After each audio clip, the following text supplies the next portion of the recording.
Hello friends, नमस्कार। आज हम प्लांट टैक्सोनॉमी अर्थात पादप वर्गीकी का अध्ययन करेंगे। पादप वर्गीकी में 5 किंगडम सिस्टम होता है, अर्थात ये 5 जगत में विभाजित है। एल्गाई, ब्रायोफाइटा, टेरिडोफाइटा, जिम्नोस्पर्म व एंजियोस्पर्म। हम इनका विस्तृत रूप से पांचों का अध्ययन करेंगे। सर्वप्रथम हम एल्गाई का अध्ययन करेंगे। एल्गाई शब्द लिनियस ने दिया था। एल्गाई का अध्ययन फाइकोलॉजी कहलाता है। फादर ऑफ फाइकोलॉजी फ्रिस्ट को कहा जाता है और father of Indian phycology M O P Iyengar को कहा जाता है। एल्गाई का मुख्य पादप शरीर अगुणित होता है। इसका जीवन चक्र हैप्लॉन्टिक टाइप का होता है। इनका आवास लवणीय व सवचल दोनों है। इनमें सेल वाल सेल्यूलोज व पैक्टिन की बनी होती है। इसके अलावा इसकी सेल वाल में ग्लैक्टोन, मैनेज, खनिज लवण व CaCO3 भी पाया जाता है। इनमें वर्णक के रूप में chlorophyll A, B, C, D, E, carotene व जेंथोफिल वर्णक पाए जाते हैं। इनमें संचित भोज्य पदार्थ स्टार्च के रूप में होता है। शैवालों के लवक में पायरेनोइड पाए जाते हैं। जेंथोफाइसी में पायरेनोइड नहीं पाए जाते। पायरेनोइड केंद्र में प्रोटीन व चारों ओर स्टार्च से घिरी होती है। पायरेनोइड शैवालों के लवक में पाए जाते हैं और अपवाद जेंथोफाइसी। एल्गाई में जनन कायिक, अलैंगिक व लैंगिक तीनों विधियों से होता है।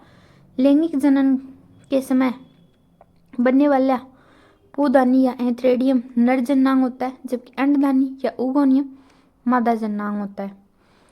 हरी शैवाल के जननांग बहुकोशिकीय व जैकेट युक्त होता है। कारा के नर जनांग को ग्लोबुल व मादा जनांग को न्यूक्यूल कहा जाता है। ये इनके विशिष्ट नाम है। शैवाल का वर्गीकरण के आधार इनमें संचित भोज्य पदार्थ कसाबिका व प्रकाश संश्लेषी वर्णक है। क्लोरोफाइसी सबसे विकसित शैवाल है। इसे उच्च पादपों का पूर्वज कहा जाता है। इनमें फोटोसिंथेटिक वर्णक chlorophyll A, B, beta carotene, xanthophyll व ल्यूटोजेंथिन पाए जाते हैं। इनमें संचित भोज्य पदार्थ स्टार्च के रूप में पाया जाता है। यूनिसेल्युलर क्लोरोफाइसी एल्गाई के एग्जाम्पल क्लेमाइडोमोनास जो अगतिशील एक कोशिकीय क्लोरोफाइसी एल्गाई है, जबकि क्लोरेला अगतिशील एक कोशिकीय क्लोरोफाइसी एल्गाई है। जबकि मल्टी सेल्यूलर में थैलेकोइड में एल्वा जिसे समुद्री शैवाल कहा जाता है, जबकि मल्टी सेल्यूलर फिलामेंट्स के रूप में यूलोथ्रिक्स व स्पाइरोगारा हैं। यूलोथ्रिक्स को पॉन्ड वूल कहा जाता है, जबकि स्पाइरोगाइरा को पॉन्ड सिल्क कहा जाता है। क्लोरेला नामक हरे शैवाल का उपयोग भोजन के रूप में किया जाता है। अंतरिक्ष में भोजन व O2 का स्रोत क्लोरेला एल्गाई है। स्पाइरुलिना में सर्वाधिक प्रोटीन प्राप्त किया जाता है। सिफेल्यूरोस चाय के पौधे पर लाल कीट रोग उत्पन्न करने वाली एल्गाई है। नेक्स्ट जो वर्गीकरण किया गया है उसमें सेकंड वर्गीकरण फियोफाइसी है। ये समुद्री व लवणीय दोनों प्रकार के जल में पाए जाते हैं। ये बहुकोशिकीय तंतुमय होता है। इनमें वर्णक chlorophyll A, C, beta carotene, fucoxanthin होता है। फियोफाइसी के भूरे रंग का कारण फ्यूकोजेंथिन वर्णक है। इनमें संचित भोज्य पदार्थ लेमिनेरिन व मैनेटोल के रूप में होता है। इनकी सेल वाल में क्लोइडी पदार्थ होते हैं जिन्हें फाइलोकोइड्स कहा जाता है, जिनमें फ्यूसिनिक एसिड व एल्जिनिक एसिड होते हैं। लेमिनेरिन से I2 व Br2 प्राप्त होता है। सारगासम उत्तरी अटलांटिक महासागर में फैला होता है, जिसे सारगासो सी कहा जाता है। लेमिनेरिया जिसे कैलप कहा जाता है, इसे डेविल एप्रिन भी कहा जाता है। नेक्स्ट जो क्लासिफिकेशन किया गया है उसमें थर्ड है जेंथोफाइसी, जिसे पीला हरा शैवाल कहा जाता है। यह अकोशिकीय सैकोशिक होता है। इनमें वर्णक chlorophyll A, E, beta carotene व जेंथोफिल होते हैं। इनमें संचित भोज्य पदार्थ ल्यूकोसिन एंड ऑयल है। इसके उदाहरण वाउचेरिया व बोट्राइडियम है। नेक्स्ट जो क्लासिफिकेशन किया गया है उसमें नेक्स्ट है रोडोफाइसी, जिसे लाल शैवाल कहा जाता है। रेड एल्गाई यह द्वितीय प्राचीन एल्गाई है। यह लवणीय जल में पाई जाती है। अपवाद इसका बेटेकोस्पर्म जो सवज जल में पाया जाता है। पोरफायरिडियम जो सतह पर पाया जाता है। रोडोफाइसी की एल्गाई बहुकोशिकीय होती है। इसके अपवाद है पोरफायरिडियम जो एक कोशिकीय होता है। रोडोफाइसी में चल अवस्था नहीं पाई जाती क्योंकि इनमें फ्लैजिला नहीं पाए जाते। रोडोफाइसी की सेल वॉल जाइलिन, गैलेक्टोज व CaCO3 की बनी होती है। इनमें वर्णक्लोफिल A, D, बीटा कैरोटीन व फाइकोबिलिन होते हैं। फाइकोबिलिन में R फाइकोइरिथ्रिन व फाइकोसाइनिन पाया जाता है। इनमें संचित भोज्य पदार्थ फ्लोरिडीन स्टार्च के रूप में होता है। इनमें लैंगिक जनन oogam's टाइप का होता है। रेड एल्गाई के नर जनना को स्पर्मेटेजिया कहा जाता है। रेड एल्गाई के उदाहरण है हार्वेयेला जिसे रंगहीन परजीवी शैवाल कहा जाता है। कॉन्ड्रास्क्रिप्स जिसे आयरिस मॉस कहा जाता है जो चारे के रूप में यूज होता है। जिलेडियम ग्रेसिलेरिया जिनसे अगार अगार प्राप्त किया जाता है। नेक्स्ट जो क्लासिफिकेशन है उसमें है साइनोफाइसी जिन्हें नील हरित शैवाल कहा जाता है। ये प्रोकैरियोटिक होते हैं। इनमें संचित भोज्य पदार्थ साइनोफाइसियन स्टार्च के रूप में होता है। इनमें वर्णक R फाइकोसाइनिन व R फाइकोइरिथ्रिन पाया जाता है। एल्जिनिक अम्ल जो लेमिनेरिया नामक एल्गाई से प्राप्त होता है। कैराजिनिन कॉन्ड्रास्क्रिप्स नामक लाल एल्गाई से प्राप्त होता है। एसिटाबुलेरिया एल्गाई का यूज केंद्र के आनुवांशिक लक्षण ज्ञात करने हेतु किया जाता है। पोरफायरा जो रेड एल्गाई है विटामिन C व विटामिन B प्राप्त करने में यूज किया जाता है। सिफेलिब्रोस वायरिसेंस नामक हरी शैवाल चाय का लाल कीट रोग उत्पन्न करती है। सबसे छोटी शैवाल माइक्रोसिस्टिस जो साइनोफाइसी का सदस्य है। मैक्रोसिस्टिस व नीरियोसिस्टिस एल्गाई से पोटास प्राप्त किया जाता है। सारणी कुछ इस प्रकार है। हरी शैवाल, भूरे शैवाल, लाल शैवाल, पीला हरा शैवाल व नील हरित शैवाल। इनमें जो वर्णक हैं वो इस प्रकार से पाए जाते हैं। हरी शैवाल में क्लोरोफिल A, क्लोरोफिल B, भूरे शैवाल में क्लोरोफिल A, C, लाल शैवाल में क्लोरोफिल A, D, पीली हरी शैवाल में क्लोरोफिल A, E व नील हरी शैवाल में chlorophyll A। Chlorophyll A universal होता है जो सभी एल्गाई में पाया जाता है। इनमें संचित भोज्य पदार्थ कसाबिका व लैंगिक जनन इस प्रकार का है। हरी शैवाल में संचित भोज्य पदार्थ स्टार्च होता है। इनमें कसाबिका समान होती हैं तथा लैंगिक जनन तीनों टाइप का होता है अर्थात समयुग्म की आइसोगेम्स, अनाइसोगेम्स व oogam's। भूरी एल्गाई में मैनिटोल व लेमिनेरिन संचित भोज्य पदार्थ होता है। इनमें कसाबिका 2 होती हैं जो पार्श्व में होती हैं तथा लैंगिक जनन आइसोगेम्स, अनाइसोगेम्स व oogam's तीनों टाइप का होता है। लाल शैवाल में संचित भोज्य पदार्थ फ्लोरिडीन स्टार्च के रूप में होता है। इनमें कसाबिका एब्सेंट होती है। इनमें लैंगिक जनन oogam's टाइप का होता है। पीले हरे शैवाल में RF यानी संचित भोज्य पदार्थ तेल होता है।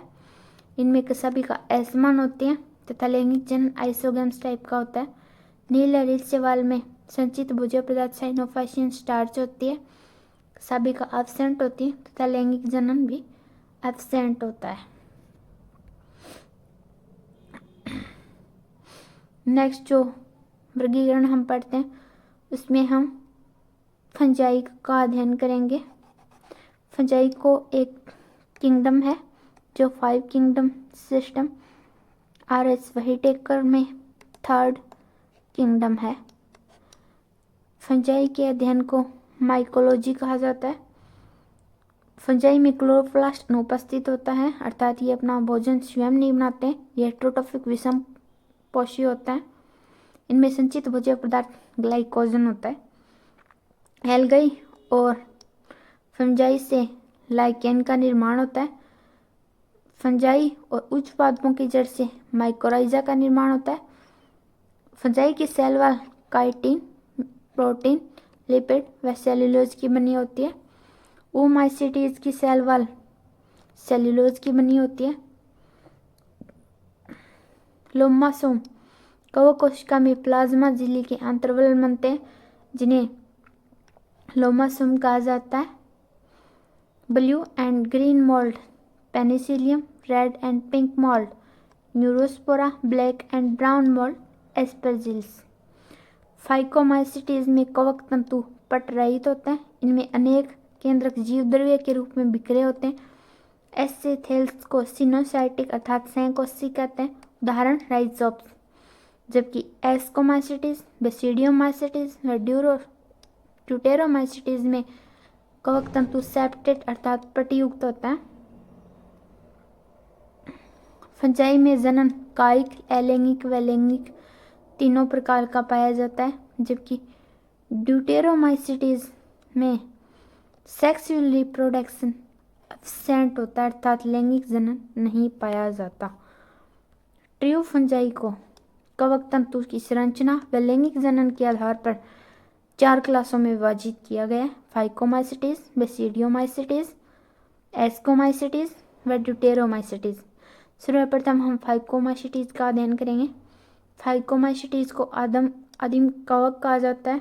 इसे सहकोशिक व पटयुक्त माइसीलियम होता है। इसे मैं 6 क्लासेस में बांटा गया, जिनमें से 4 मुख्य क्लासेस हैं।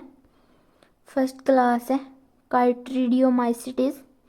इनमें लैंगिक जनन आइसोगैम्स व अनाइसोगैम्स प्रकार का होता है। आइसोगैम्स सिनकाइट्रियम में होता है, अनाइसोगैम्स एलोमाइसिस में होता है। इसके उदाहरण हैं synchytrium antibioticum, black heart of potato. Next जो क्लास है वो है प्लाज्मोडियोफेरोमाइसिटीज। इनमें लैंगिक जनन ओगैम्स आइसोगैम्स टाइप का होता है। इसका उदाहरण है प्लाज्मोडियम। ओमाइसिटीज में लैंगिक जनन ओगैम्स टाइप का होता है। उदाहरण phytophthora infestans, late blight of potato, Ireland का आंतक कहा जाता है। नेक्स्ट जो क्लास है वो है जाइगोमाइस्टीज, जिनमें लैंगिक जनन ओगैम्स टाइप का होता है। पाइलोबेसिस गोबर पर उगने वाली फंजाई है। राइजोप्स एंड म्यूकर ब्रेड पर उगती हैं। नेक्स्ट जो फंजाई की क्लास है वो है एस्कोमाइसिटीज।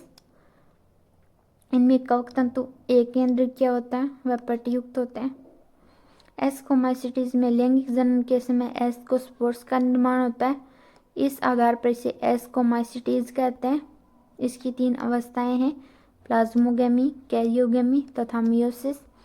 एस्कोमाइसिटीज में 3 प्रकार की फलनकाएं होती है: क्लाइस्टोथीसियम, पेरिथीसियम व एपोथीसियम।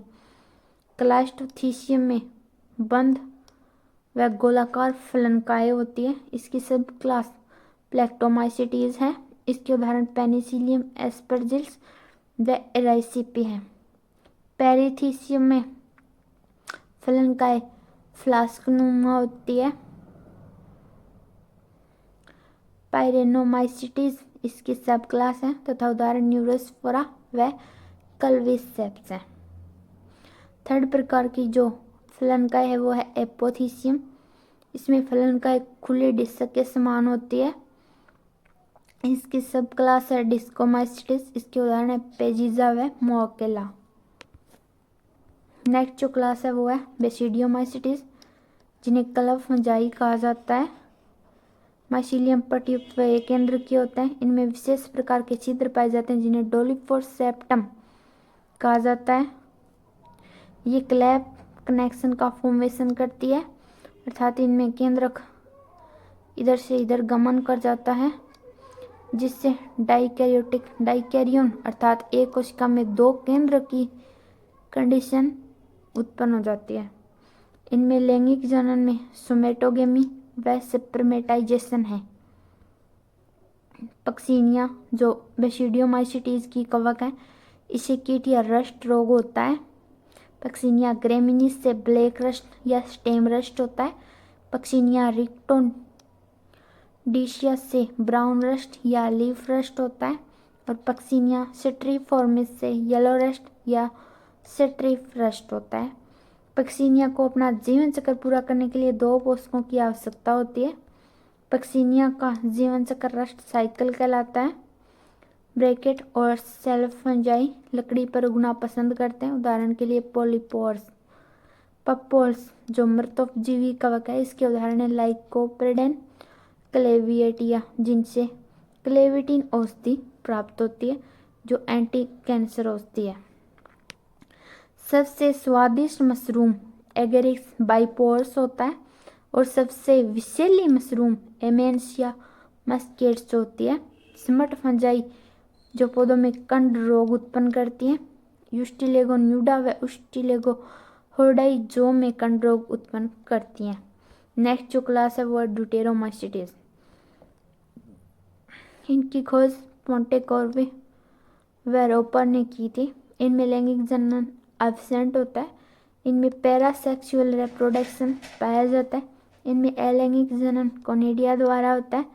ट्राइकोडर्मा जीव कीटनाशक के रूप में कार्य करता है और आर्थ्रोबोट्राइड्स डैक्टिएला दो कीटबॉक्सी कवक हैं। अल्टरनेरिया सोलेनाई से ईयर ब्लाइंड ऑफ पोटैटो होता है और सार्कोस्पोरा पर्सोनेटा से टिक्का डिजीज इन मूंगफली अर्थात मूंगफली में टिक्का डिजीज होता है। नेक्स्ट जो हमारा प्लांटी किंगडम है वो है ब्रायोफाइटा। ब्रायोफाइटा के अध्ययन को ब्रायोलॉजी कहा जाता है। इनका जीवन हैप्लोडिप्लॉन्टिक टाइप का होता है। ब्रायोफाइटा शब्द ब्राउन ने दिया। ब्रायोफाइटा शब्द ग्रीक भाषा के दो शब्दों से मिलकर बना है, ब्रायोन प्लस फाइटोन। ब्रायोन का अर्थ मॉस तथा फाइटोन का अर्थ पादप अर्थात मॉस जैसे पादप होता है। फादर ऑफ ब्रायोफाइटा हेडविग या कोबरस को कहा जाता है। Father of Indian bryophyta Shivram Kashyap को कहा जाता है। ब्रायोफाइटा को पादप जगत का उभयचर कहा जाता है। इन्हें अपना जीवन चक्र पूरा करने के लिए जल की आवश्यकता होती है। ब्रायोफाइटा में सघन ऊतक अनुपस्थित होने के कारण ये अधिक ऊंचे नहीं होते। ये नम छायादार तथा आर्द्र भागों में पाए जाते हैं। ब्रायोफाइटा का पादप गेमेटोफाइट अर्थात अगुणित होता है। लैंगिक जनन संदेह विषम युग्म की प्रकार का होता है। नर जनांग को पूदानी तथा मादा जनांग को अंडदानी कहते हैं। पूदानी व अंडदानी दोनों जनांग बहुकोशिकीय व जैकेट युक्त होते हैं। ब्रायोफाइटा ने सिंचन के पश्चात बीजाणुद्विद पीढ़ी युग्मज में समसूत्री विभाजन का परिवर्धन होता है। बीजाणुद्विद पीढ़ी का स्वतंत्र अस्तित्व नहीं है, ये युग्मोद्भिद पर आश्रित है। इनमें स्पोर का अंकुरण प्रत्यक्ष व अप्रत्यक्ष होता है। लीवरवर्ट होमवर्ट प्रत्यक्ष व मोस में अप्रत्यक्ष होता है। स्पोर का अंकुरण प्रत्यक्ष व अप्रत्यक्ष, प्रत्यक्ष लीवरवर्ट व होमवर्ट में और अप्रत्यक्ष मोसेस में। ब्रायोफाइटा का क्लासिफिकेशन, फर्स्ट जो क्लास है वो है हिपेटिकोप्सिडा, जिसे लीवरवर्ट कहा जाता है या हिपेटिकोप्सिडा भी कहा जाता है। इस वर्ग के पादपों की आकृति लीवर के समान होती है, इसलिए इन्हें लीवरवर्ट कहा जाता है। थिल्स के ऊपर उपस्थित राइजोइड एककोशिकीय तथा स्केल बहुकोशिकीय होते हैं। लीवरवर्ट का स्पोरोफाइट पूर्ण रूप से गेमेटोफाइट पर आश्रित होता है, जो भोजन व आवास के लिए डिपेंड होता है। इस वर्ग के कुछ सदस्यों में इलेटस भी पाए जाते हैं। इसके उदाहरण रिक्सिया और माकेंसिया। नेक्स्ट जो क्लास है वो है होमवर्ट, जिसे एंथोसिरोप्सिडा भी कहा जाता है। इनका स्पोरोफाइट गेमेटोफाइट पर पूर्ण रूप से निर्भर नहीं होता है, अर्थात अर्धपरजीवी होता है। ये अपना भोजन स्वयं बनाता है तथा जल व आवास हेतु निर्भर करता है। होर्नवर्ट में स्पोर का निर्माण करने वाली सेल व इलेटर का निर्माण करने वाली सेल अलग होती हैं, इसलिए इन्हें इलेटर्स को आभासी इलेटर्स कहते हैं। इसके उदाहरण हैं एंथोसिरोस। एंथोसिरोस में शैवाल के भी लक्षण पाए जाते हैं, जो कि ब्रायोफाइटा है। जैसे एंथोसिरोस में पाइरेनोइड पाए जाते हैं, प्रत्येक सेल में एक क्लोरोप्लास्ट पाया जाता है। थर्ड जो क्लास है वो है मोसेस, जिन्हें ब्रायोप्सिडा भी कहा जाता है। इस क्लास में सभी मोसेस को रखा गया है। मोसेस का स्पोरोफाइट भी होमवर्ट के समान अर्धपरजीवी होता है, अर्थात स्पोरोफाइट भी गमेटोफाइट पर डिपेंड होता है। ब्रायोफाइटा में मोस का स्पोरोफाइट सर्वाधिक विकसित होता है। सबसे सरल जो स्पोरोफाइट है वो ब्रायोफाइटा में लीवरवर्ट का होता है। ब्रायोप्सिडा यानी मोसेस में लेटर अनुपस्थित होते हैं। इसके उदाहरण है फ्यूनेरिया जिसे रोप मोस कहा जाता है, डाउसोनिया जिसे ऑस्ट्रेलियन मोसेस कहा जाता है, बक्सबाउमिया जिसे स्पोरोफाइटिक मोस कहा जाता है जो मृतोपजीवी है, स्पेगनम जिसे बॉग मोस या पेट मोस कहा जाता है, जीवाश्मी ईंधन है, यह दलदल से प्राप्त होता है। ब्रायोफाइटा का आर्थिक महत्व इस प्रकार है। मार्केंसिया पॉलीमोर्फा, इसकी उपस्थिति आग लगने व बाढ़ आने का पूर्व संकेत है। फ्यूनेरिया हाइग्रेमेट्रिका, तांबे की उपस्थिति को दर्शाती है।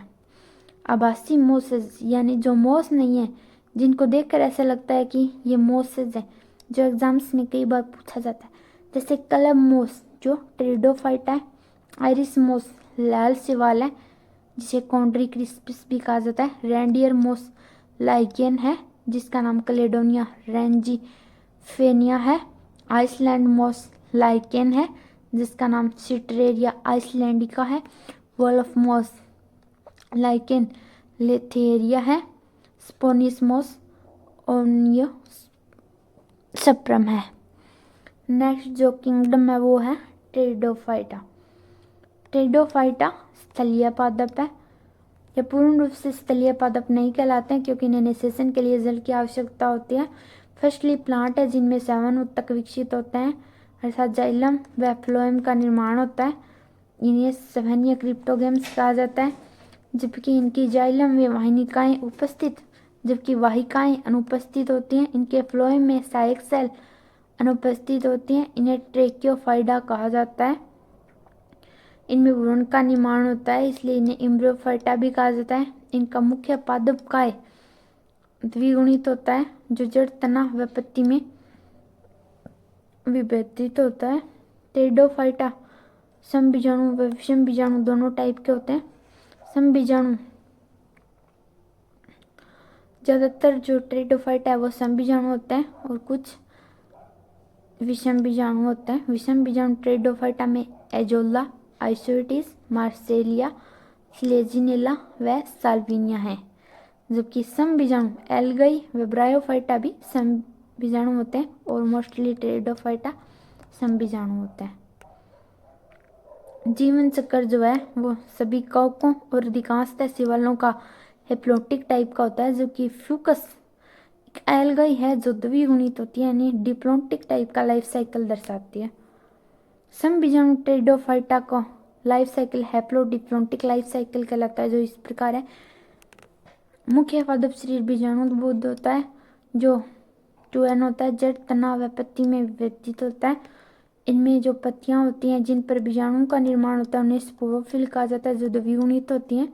इन पत्तियों पर बीजाणु थैले रूपी संरचना में लगे होते हैं जिसे बीजाणुधानी कहते हैं। यह बीजाणुधानी या स्पोरेंजिया द्विगुणित होती है। स्पोरेंजिया में बीजाणुओं का निर्माण होता है जो द्विगुणित होते हैं। इनमें मियोसिस होता है जिसे अगुणित बीजाणु का निर्माण होता है। यह अगुणित बीजाणु किरण के द्वारा अंकुरण कर प्रोथैल्स का निर्माण करता है जो युग्मकोद्भिद होता है और स्वतंत्र जीवी और स्वपोषी होता है। प्रोथैल्स में नर लैंगिक अंग एंथ्रीडिया होता है। एंथ्रीडिया में एंथ्रोजोइड का निर्माण होता है जो गतिशील होता है। जबकि मादा लैंगिक अंग आर्किगोनिया होता है। आर्किगोनिया में एग का फॉर्मेशन होता है। इन्हें निषेचन के लिए जल की आवश्यकता होती है इसलिए ये गतिशील पुंनु होते हैं जो जल के द्वारा एग तक पहुंचते हैं। इस प्रकार के निषेचन को जूडियोगेमी कहा जाता है। इनके फर्टिलाइजेशन से जाइगोट का निर्माण होता है जो द्विगुणित होता है जिससे एम्ब्रियो का निर्माण होता है जो द्विगुणित होता है और यह विकसित होकर बीजाणुद्भिद या स्पोरोफाइट का निर्माण होता है जो द्विगुणित होता है। इसके बाद लाइफ साइकिल यहाँ से फिर स्टार्ट हो जाता है। इस प्रकार यह लाइफ साइकिल चलता रहता है। जबकि विषम बीजाणु टेरिडोफाइटा में माइक्रोस्पोर व मेगास्पोर दो प्रकार के बीजाणुओं का निर्माण होता है जो अगुणित होता है। माइक्रोस्पोर मेल गेमेटोफाइट का निर्माण करता है तथा मेगास्पोर फीमेल गेमेटोफाइट का निर्माण करता है। विषम बीजाणु टेरिडोफाइटा में प्रोथैल्स का निर्माण नहीं होता है। इनमें पहली बार सीड हैबिट देखी जाती है। बीज प्रवृत्ति के लिए आवश्यक लक्षण विषम बीजाणुता, अंतः बीजाणु अंकुरण अर्थात इनमें मादा युग्मकोद्भिद मुख्य बीजाणुद्भिद से जुड़ी रहती है। टेरिडोफाइटा को 4 वर्गों में विभाजित किया जाता है। फर्स्ट वर्ग है साइलोप्सिडा, इन्हें निम्न टेरिडोफाइटा कहा जाता है। इनमें श्रेणियां ऊतक केवल स्टेम में पाए जाते हैं, मूलाभूस उपस्थित होते हैं तथा इसके उदाहरण है साइलोटम, जिसे जीवित जीवाश्म कहा जाता है, सजीव लेकिन जैव विकास बंद हो चुका है इसलिए इसे जीवित जीवाश्म कहा जाता है। सेकंड वर्ग है लाइकोप्सिडा, इन्हें कलम मोसेज कहा जाता है। चिड़ी के पत्ते की आकार की मोसेज होती है, सभी स्पोरोफिल सम्मिलित होकर शंकु का निर्माण करती है। लाइकोप्सिडा के शंकु कोमल होता है, इसके उदाहरण लाइकोपोडियम व स्लेजिनेला। नेक्स्ट जो क्लास है वो है स्पिनोप्सिडा, जिन्हें हॉर्स टेल्स कहा जाता है। ये घोड़े के पूंछ की आकार वाले होते हैं, इनके शंकु कठोर या ठोस होते हैं। इनकी पत्तियों की एपिडर्मिस पर सिलिका पाया जाता है, इसका उदाहरण है इक्वेसेटम। नेक्स्ट जो क्लास है वो है टेरोप्सिडा फिलिसिनी या फर्न्स। यह सबसे बड़ा समूह होता है, इनमें शंकु एब्सेंट होता है। इनकी पत्तियां बड़ी बहुशिरीय व कुंडलित शिराविन्यास वाली होती हैं। फर्न के लक्षण निम्न है सोराई, एंडोशियम व रेमेंटा। सोराई बीजाणुधानी का समूह है, सोराई कहलाता है। सोराई को एंडोशियम झिल्ली आवृत रखती है। ऐसे बहुकोशिकीय रंग जो पत्तियों का बचाव करते हैं रेमेंटा कहलाते हैं। जो फर्न्स के 3 मेन लक्षण हैं। उत्पत्ति के आधार पर स्पोरेंजिया 2 प्रकार की होती है, यूस्पोरेंजिएट व लेप्टोस्पोरेंजिएट। यूस्पोरेंजिएट टाइप ऑफ स्पोरेंजिया की उत्पत्ति एपिडर्मिस सेल्स के समूह से होती है, इसके उदाहरण इक्विसेटम व सेलोटम। लेप्टोस्पोरेंजिएट टाइप के स्पोरेंजिया का फॉर्मेशन बीजाणुधानी की उत्पत्ति एकल एपिडर्मिस सेल से होती है, इसके उदाहरण टेरिस, टेरिडियम, एडियांटियटम व ड्रायोप्टेरिस। सन फर्न या सन ब्रेकन फर्न टेरिस, टेरिडियम व ड्रायोप्टेरिस हैं। इनमें बीजाणुधानी को आवृत रखने में विशिष्ट संरचना एंडोशियम कार्य करती है। रेमेंटा पर्णवर्त को सुरक्षा प्रदान करते हैं। एडियांटम को मेडनहेन फर्न कहा जाता है क्योंकि इसका पर्णवर्त चमकीला होता है। इसे वॉकिंग फर्न भी कहा जाता है क्योंकि इकाई परिवर्धन के द्वारा जमीन पर मूव करता रहता है। ओस्मुडा को शाही फर्न कहा जाता है। एल्सोफिला सबसे बड़ा फर्न है। एजोला जलीय फर्न है, सबसे छोटा फर्न है। एजोला जैव उर्वरक के रूप में कार्य करता है। ओफियोग्लोसम जिसे एडरस्टोंगियो सांप की जीभ जैसा कहा जाता है, यह पूरे जगत में सर्वाधिक गुणसूत्र संख्या रखता है, जिसमें गुणसूत्र संख्या 1260 है। नेक्स्ट जो किंगडम है वह है प्लांट किंगडम में जिम्नोस्पर्म। इनमें बीजांड या बीज उपस्थित होता है। आभासी अंडाशय यानी कि फलन उपस्थित होता है। अंडाशय के बिना फेनोगेम पादप कहते हैं। यह पूर्णस्थलीय पादप है क्योंकि निषेचन के लिए जल की आवश्यकता नहीं होती है। इन्हें टेकियोफाइटा कहते हैं क्योंकि इनमें संवहन ऊतक उपस्थित होता है। इन्हें एम्ब्रियोफाइटा कहते हैं क्योंकि इनमें भ्रूण का निर्माण होता है। जिम्नोस्पर्म में जाइलम विवाहिकाएं एब्सेंट होती हैं, जबकि फ्लोएम में सहायक सेल्स एब्सेंट होती हैं, जबकि एल्ब्यूमिनस सेल्स उपस्थित होती हैं। सभी जिम्नोस्पर्म विषम बीजाणुता दर्शाते हैं। जिम्नोस्पर्म की मेन प्लांट बॉडी द्विगुणित होती है जो जड़, तना व पत्ती में विवर्धित होती है। इनमें जड़ के 2 मेन उदाहरण हैं, साइकस में कोइलोइड जड़ जिनमें ब्लू ग्रीन एल्गाई पाई जाती है तथा माइकोराइजा या कवक मूल पाइनस में ग्लोमस की कवक पाई जाती है।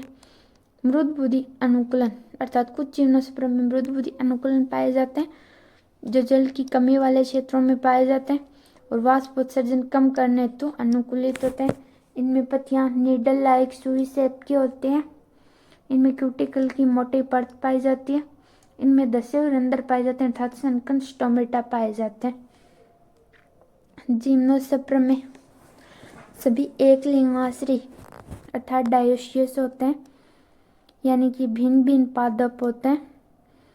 भिन्न भिन्न नर प्लांट अलग होगा और मादा प्लांट अलग होगा। अपवाद है पाइनस जो मोनोइसिस या द्विलिंगाश्रयी होता है। इसमें दोनों नर व मादा एक ही पादप पर पाए जाते हैं। अधिकांश जिम्नोस्पर्म एक लिंगाश्रयी यानी कि दो पादप होते हैं, डायोसियस होता है। जिम्नोस्पर्म में सेकेंडरी ग्रोथ होती है। जिम्नोस्पर्म का लाइफ साइकिल डिप्लॉन्टिक टाइप का होता है। इसका लाइफ साइकिल इस प्रकार है। सर्वप्रथम नर बीजाणुवीर नर शंकु का निर्माण करते हैं जो 2n होता है, जिन पर माइक्रोस्पोरोफिल का निर्माण होता है जो 2n होती है। माइक्रोस्पोरेंजिया भी 2n होती है। माइक्रोस्पोरोफिल पर माइक्रोस्पोरेंजिया लगी होती है। माइक्रोस्पोरेंजिया में म्यूसिस से माइक्रोस्पोर का निर्माण होता है। माइक्रोस्पोर परागकण का निर्माण करता है। यह परागकण नए युग्मक का निर्माण करता है, जबकि मादा बीजाणुविद में मादा शंकु की मुख्य भूमिका होती है। मादा शंकु मेगास्पोरोफिल से मिलकर बना होता है। मेगास्पोरोफिल वह पत्ती होती है जिस पर फीमेल स्पोरोफाइट से मेगास्पोरेंजिया का निर्माण होता है। मेगास्पोरेंजिया में म्यूसिस से मेगास्पोर का निर्माण होता है। मेगास्पोर आर्किगोनिया का निर्माण करता है। आर्किगोनिया में एग व एंडोस्पर्म का निर्माण होता है। इसका एंडोस्पर्म एन अर्थात अगुणित होता है। नर युग्मक वायु प्रांगण के द्वारा एग तक पहुंचता है, जिससे जाइगोट का फॉर्मेशन होता है। ये जाइगोट भ्रूण का निर्माण करता है तथा भ्रूण से नए पादप का निर्माण होता है। जिम्नोस्पर्म में एंथेरिडिया एब्सेंट होती है। नर युग्मकोद्भी के रूप में परागकण निर्मित होता है। इनमें एनिमोफिली अर्थात वायु द्वारा परागण होता है। भ्रूणपोष का निर्माण निषेचन से पहले हो जाता है, इस कारण वह अगुणित होता है। इनमें साइफोनोगेमी नामक निषेचन पाया जाता है, अर्थात नर युग्मक प्राग्नलिका के माध्यम से अंड कोशिका तक पहुंचकर उसे निषेचित करता है। इनमें प्लांट डायोसियस होता है, अर्थात दो प्लांट होते हैं, नर प्लांट व मादा प्लांट। नेक्स्ट छोटा सा टॉपिक है बहुभ्रूणता। एक से अधिक भ्रूण का निर्माण हो जाने को बहुभ्रूणता कहते हैं, जो साइकस व पाइनस में होती है। साइकस में पोटेंशियल प्रकार की पॉलीएम्ब्रियोनी पाई जाती है। इनमें दो आर्किगोनिया उपस्थित होती हैं, जबकि पाइनस में विदलन बहुभ्रूणता पाई जाती है। जिम्नोस्पर्म के 3 वर्ग हैं, जिनमें फर्स्ट वर्ग है साइकेट्स, जिन्हें निम्न जिम्नोस्पर्म कहा जाता है। इनमें नर युग्मक गतिशील होता है। इनमें जूडियो साइफोनोगेमी नाम का निषेचन पाया जाता है। जूडियो का अर्थ है पानी द्वारा तथा साइफोनोगेमी का अर्थ है प्राग्नलिका द्वारा अर्थात पानी द्वारा। वह प्राग्नलिका द्वारा इनमें निषेचन होता है। इसके उदाहरण है विलियमसोनिया, जिन्हें जीवित जीवाश्म कहा जाता है। जीमिया पिग्मिया, जो सबसे छोटा जिम्नोस्पर्म है। साइकस सागोपम साबूदाना, जिसे जीवित जीवाश्म कहा जाता है। साइकस की पत्तियों में क्रिस्लियावलन शिराविन्यास पाया जाता है, जिससे प्रमाणित होता है कि उनकी उत्पत्ति फर्न से हुई है। जिम्नोस्पर्म का नेक्स्ट वर्ग है कॉनिफस, जो उच्च जिम्नोस्पर्म है। इसका उदाहरण है गिंको बाइलोबा, जो जीवित जीवाश्म है। इनमें नर युग्मक गतिशील होता है। नेक्स्ट एग्जाम्पल है पाइनस, जिनमें परागकण विंग्ड होता है और परागकण सल्फर वर्षा दर्शाते हैं। और पाइनस जियार्डियाना, जिनसे चिलगोजा के बीज प्राप्त होते हैं तथा तारपीन का तेल प्राप्त होता है। और टैक्सस नामक जिम्नोस्पर्म से एंटी कैंसर डव टैक्सोल प्राप्त होती है। सेकोया, जिसे रेडवुड ट्री कहा जाता है, सबसे बड़ा जिम्नोस्पर्म है। सेड्रस ओरिकेरिया वेजुनिपेस इसके अन्य उदाहरण हैं। नेक्स्ट वर्ग है निटेल्स, जो सबसे विकसित जिम्नोस्पर्म है। इनके जाइलम में वाहिकाएं उपस्थित होती हैं। इसके उदाहरण है गिनेटम, इफिडा व वेलवेस्चिया। नेक्स्ट जो किंगडम है वह है एंजियोस्पर्म अर्थात आवर्त बीजी यानी कि पुष्पीय पादप। इनमें बीज फलों के भीतर होते हैं। इसके दो वर्ग हैं, डाइकोट तथा मोनोकोट। डाइकोट वे होते हैं जिनके बीजों में दो बीज पत्र पाए जाते हैं, जबकि मोनोकोट के बीजों में एक बीज पत्र पाया जाता है। एंजियोस्पर्म में नर लैंगिक अंग पुंकेसर होता है। पुंकेसर में परागकोश व पतला पूतंतु होता है। परागकोश में मियोसिस के द्वारा परागकण का निर्माण होता है, जबकि मादा लैंगिक अंग स्त्री केसर या अंडप होता है। इनमें अंडाशय होता है जिसमें एक या एक से अधिक बीजांड बनते हैं, जिनसे मादा युग्मकोद्भिद का निर्माण होता है। भ्रूणकोश का निर्माण होता है जो मियोसिस के द्वारा यानी भ्रूणकोश की प्रत्येक सेल अगुणित हो जाती है। प्रत्येक द्विलिंगी पुष्प में 4 शक्कर पाए जाते हैं, बाह्य दलपुंज, पुंमंग व जायम, कैलिक्स, कोरोल्ला, एंडोसियम व गाइनोसियम। बाह्य दलपुंज बाह्य दल से मिलकर बना होता है तथा दलपुंज दल से मिलकर बने होते हैं। ये सहायक अंग होते हैं। पुंमंग व जायम पुष्प के लिए आवश्यक अंग होते हैं। एंजियोस्पर्म में भ्रूणकोश में 7 कोशिका व 8 केंद्रिका होता है। इनमें 3 प्रतिमुखी सेल्स पाई जाती हैं, 2 ध्रुवीय केंद्रक पाए जाते हैं, 2 सहायक सेल व 1 अंड कोशिका पाई जाती है। इस प्रकार 6 सेल होती हैं तथा 8 केंद्रक होता है। ध्रुवीय केंद्रक में 2 केंद्रक पाए जाते हैं। एंजियोस्पर्म का अद्वितीय गुण डबल फर्टिलाइजेशन या आद्यवी निषेचन है। इनमें युग्मनज भ्रूण का निर्माण करता है जिसमें 1 या 2 बीज पत्र पाए जाते हैं। इनमें प्राथमिक भ्रूणपोष कोशिका यानी त्रियन भ्रूणपोष का निर्माण करती है जो विकासशील भ्रूण को पोषण देने का कार्य करता है। प्राथमिक भ्रूणपोष केंद्रक पीएन का निर्माण एक नर युग्मक व द्वितीय केंद्रक के संलयन से होता है, जबकि एक नर युग्मक व एक अंड कोशिका के युग्मक संलयन से युग्मनज का निर्माण होता है जो टूवेन होता है, जिनसे आगे भ्रूण का निर्माण होता है। एंजियोस्पर्म का लाइफ साइकिल इस प्रकार है। इसमें मेन चीज फ्लावर होती है जिसमें नर लैंगिक संरचना पुंमंग होते हैं तथा मादा लैंगिक संरचना जायांग होती है। पुंमंग में पुंकेसर होते हैं। पुंकेसर 3 भागों में विभाजित होते हैं, परागकोश, योजी तथा पूतंतु, जबकि जायांग में स्त्री केसर होते हैं। स्त्री केसर के 3 पार्ट होते हैं, वर्तिकाग्र, वर्तिका तथा अंडाशय, स्टिग्मा, स्टाइल तथा ओवरी। परागकोश की भित्ति की परतें 4 परतें होती हैं। परागकोश की भित्ति में फर्स्ट परत है एपिडर्मिस जो 2n होती है, सबसे बाह्य परत है, इसका कार्य सुरक्षा देना होता है। एंडोथीशियम 2n होती है जो सेल्यूलोज के संतुलन से बनी होती है। मध्य परतें 2n होती हैं, ये बहुस्तरीय होते हैं, 1 से 3 परत का निर्माण करती है। सबसे आंतरिक परत टेपिटम होती है जो बहुकेंद्रिकीय बहुगुणितता होती है। अब टेपिटम का कार्य नर सूतक के रूप में तथा परागकणों को पोषण देने का कार्य करती है। यह प्रोयूबिस काय का निर्माण करती है जो प्रोपोलिन का निर्माण करता है। यह पोलन कीट का स्राव करती है जो परागकणों को चिपचिपा बनाता है। इनमें लघु बीजाणु जनन इस प्रकार होता है।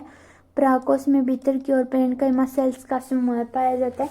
इनमें स्पोरोजिन्स ऊतक होता है जो टूवेन होता है जो परागमात्र कोशिका के रूप में कार्य करता है। यह परागमात्र कोशिका में अर्धसूत्री विभाजन फेज से 2 अगुणित सेल्स का निर्माण होता है जो आगे मियोसिस सेकंड के द्वारा 4 अगुणित सेल्स का निर्माण करती है।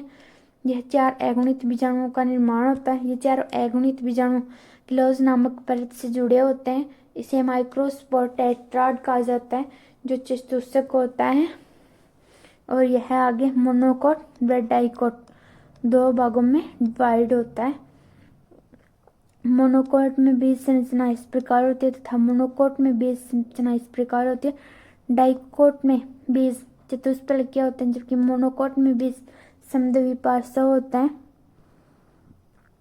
माइक्रोस्पोर 25 से 20 माइक्रोमीटर के होते हैं। इनकी बाह्य परत को एक्साइन कहा जाता है, जो स्पोरोपोलिन की बनी होती है। इनमें जनन छिद्र से प्राग्नलिका विकसित होती है, जबकि आंतरिक परत को एंटाइन कहा जाता है, जो सेल्यूलोज व पैक्टिन की बनी होती है। कायिक सेल और छोटी होती है जनन सेल। 60% प्रांगण इसी रूप में होता है। इनमें समसूत्री विभाजन से 2 नर युग्मकों का निर्माण होता है, जिसे 3 सेल स्टेज बनती है। जनन कोशिका में समसूत्री विभाजन, 2 नर युग्मक, 3 सेल स्टेज, और इस अवस्था में 40% पादपों में प्रांगण होता है। प्रांगणों की क्रियाशीलता गेहूं व चावल में 30 मिनट होती है, जबकि सोलेनेसी, लेग्यूमिनेसी व रोजेसी प्रांगणों में महीनों तक होती है। प्रांगणों का महत्व इस प्रकार है। रेस हॉर्स के लिए पोषक के रूप में कार्य करते हैं। पार्थेनियम या कैरेट घास के प्रांगण एलर्जी उत्पन्न करते हैं। प्रांगणों का संरक्षण क्रायो प्रिजर्वेशन कहलाता है। क्रायो प्रिजर्वेशन तकनीक दर व नाइट्रोजन पर -196 डिग्री सेल्सियस पर होती है। मादा लैंगिक जनन अंग स्त्री के शर कहलाता है। ओव्यूल या बीजांड इस प्रकार है। इसका डायग्राम इस प्रकार है। इस सिरे को बीजांडवार्य सिरा कहा जाता है, इसे चिलेजल सिरा कहा जाता है, इसे हाइलम कहा जाता है, जो फ्यूनिकल व बीजांडकाय को संलयन करता है। फ्यूनिकल बीजांडकाय का तंतु होता है, जबकि है मैन बीजांडकाय बॉडी होते हैं। इसके अंदर न्यू सेल्स होता है। यह बीजांड में पेरेन्काइमा सेल्स का समूह होता है, जो द्विगुणित होता है। मेगास्पोरोजेनेसिस इस प्रकार है। न्यू सेल्स की सेल होती है जो 2n होती है, जो मेगास्पोर मदर सेल के रूप में कार्य करने लगती है, और बीजांड द्वार की ओर उपस्थित न्यू सेल्स की सेल होती है। यह MMC में मियोसिस के द्वारा 4 गुरु बीजाणु का निर्माण होता है, जिसमें से 3 नष्ट हो जाते हैं तथा एक सक्रिय रहता है। एक सक्रिय होता है 3 स्वतंत्र केंद्रकीय विभाजन करता है, जिनसे 8 केंद्रकीय अवस्था का निर्माण होता है। 8 केंद्रकीय अवस्था में कोशिका द्रव्य विभाजन होता है, जिसे 8 केंद्रकीय व 7 कोशिकीय संरचना का निर्माण होता है, जो भ्रूण कोश होता है। मादा युग्मकोद्भिद संरचना होती है। यह इसका निभागीय सिरा होता है। ये सहायक सेल होती हैं, प्रतिमुखी सेल होती हैं, केंद्रक होता है तथा अंड कोशिका होती है। अंड कोशिका और 2 सहायक सेलों के समूह को अंड समुच्चय कहा जाता है। इन्हें फिलिफोम अपरेट्स भी कहा जाता है। ये जटिल कार्बोहाइड्रेट का स्रावण कर प्राग्नलिका को दिशा देते हैं। Thank you for watching video. इस वीडियो में हमने एल्गाई, फंजाई, ब्रायोफाइटा, ट्रेडोफाइटा, जिम्नोस्पर्म व एंजियोस्पर्म का अध्ययन किया।